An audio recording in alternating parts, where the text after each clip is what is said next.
Приветствую, дорогие ксеносы! Наверное, каждый из вас пытался найти лучшую стратегию игры, чтобы чувствовать себя уверенно и комфортно в темных глубинах космоса, который кишит не только дружественными пацифистами и улитками, но и враждебными поборниками чистоты и фури-лисичками. Для этого было создано много различных стратегий для игры.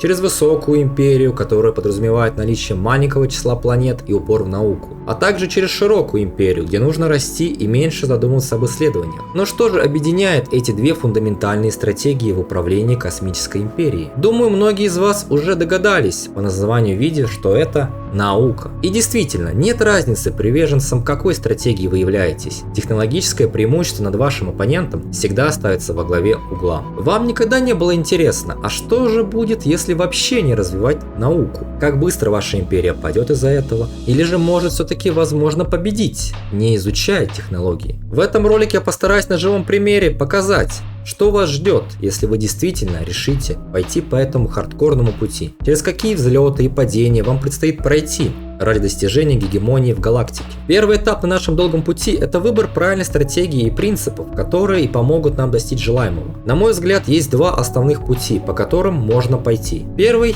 как по мне, самый простой – это стать галактическим торговцем, ксенофилом, и за счет флота Федерации и большого числа союзников и ресурсов решать возникающие трения на границе. Но, как по мне, это довольно скучно. Но если это видео соберет 500 лайков, то я сделаю ролик об этом. Сейчас же поговорим о реально хардкорном и веселом пути.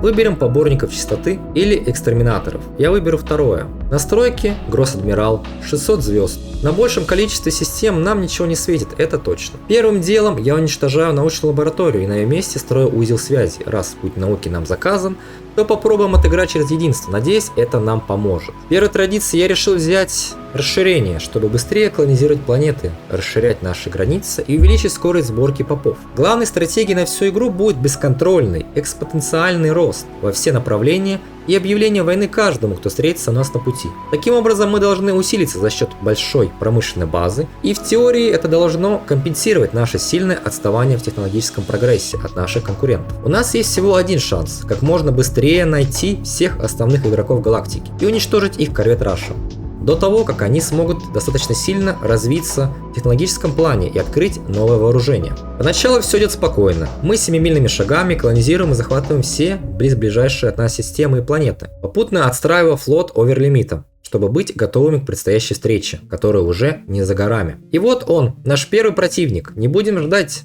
и сразу же уничтожим его. Война была легкой, словно прогулка. Наш флот не встретил никакого сопротивления со стороны врага и быстро занял все стратегические точки. Спустя небольшое время мы вновь встречаем наших добрых соседушек, которые послужат отличную службу в наших новеньких реакторах. Поднять флот и приготовиться к атаке.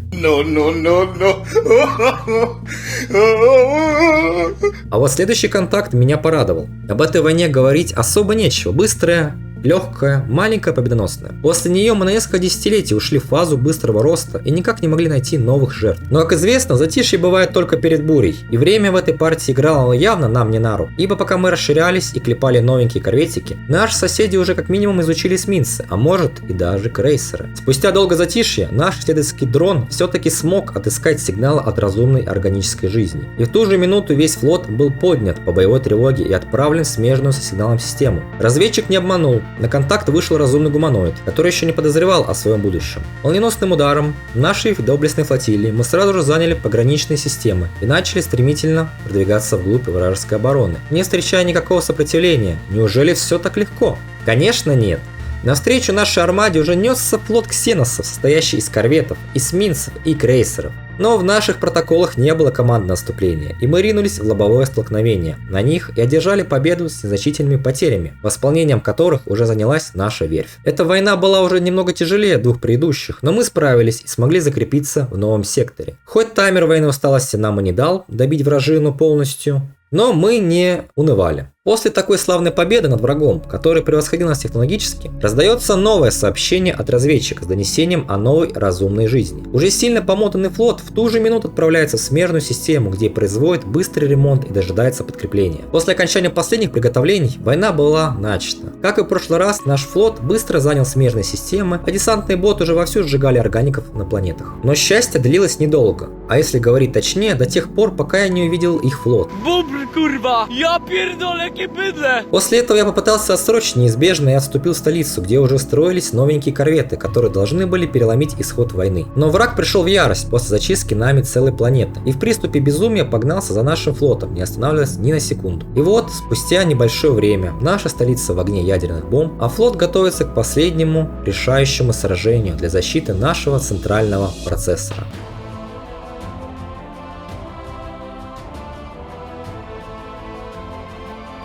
На удивление, этот бой мы выиграли. Поселило в меня надежду на контрнаступление, которое было сразу же разбито в следующем сражении. После потери всех кораблей в решающей битве я хочу закончить данную попытку и подвести итог всего этого челленджа, ибо дальнейшее развитие событий и так понятно. Без науки таким образом возможно победить, но для этого должны быть соблюдены некоторые условия, а именно 400 или даже 200 звезд, отсутствие стагнатов и развитых империй. В таком случае выполнение этого челленджа будет довольно легким, но также неинтересно. Но на моих настройках у меня не получилось. Может быть, опыта не хватило, а может быть, просто не повезло. В любом случае, я хочу предложить вам попробовать самим поиграть на этих настройках и попробовать выполнить данный челлендж. А если вам самим лень этим заняться, то предложите своим любимым блогерам по Stellaris повторить подобное. К примеру, я думаю, что у агрессора должно получиться, хотя может, я его переоцениваю. В любом случае, спасибо, что посмотрели видео, и если хотите увидеть этот же челлендж, но уже за ксенофилов торговцев, то 500 лайков и будет вам новое видео.